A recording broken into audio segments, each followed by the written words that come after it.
حسین عبدی.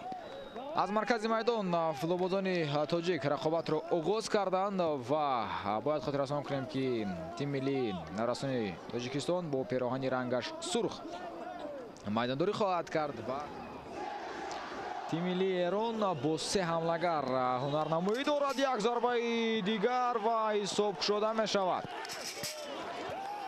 مراتبه سیوم است که نورستان ما اجازت میدهند تا اینکه از همین موقع ضربه زده شود. در آغاز سال نورستان تاجیک شروع کرده بودند. اشتباهی فوتبالبازان ما مان آورده میرساند که حساب 2-0 میگردد با فایده تیم ملی ایران.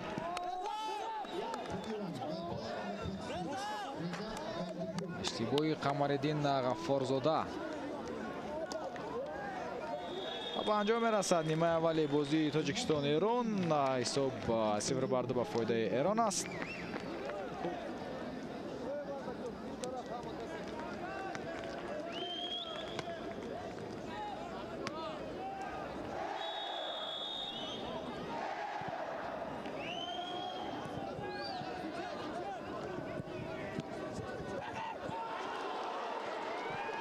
حساب 3-0 می شود. 3-0 برتافت از کناری راست.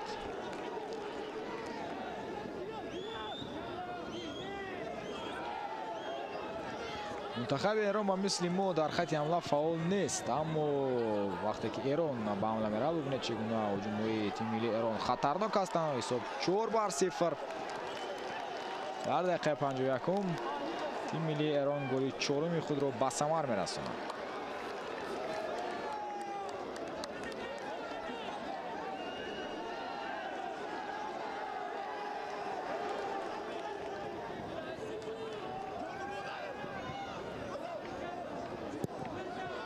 ضربه خیلی هم سخت و ببینید تو وارد دروازه میگردد. 5-0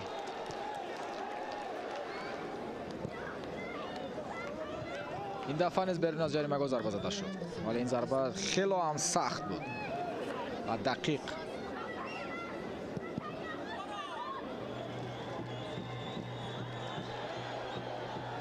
نوبتی ایران ضربه و گل. گل بینندگان ارجمند. حساب 6-0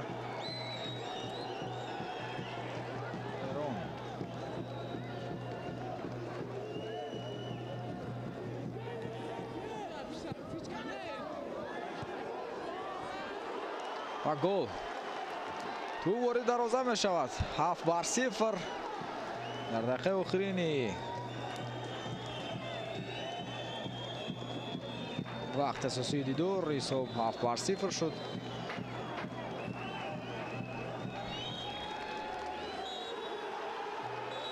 و با انجام میرسد بینندگان ارجمند رقابت منتخب تاجیکستان و ایران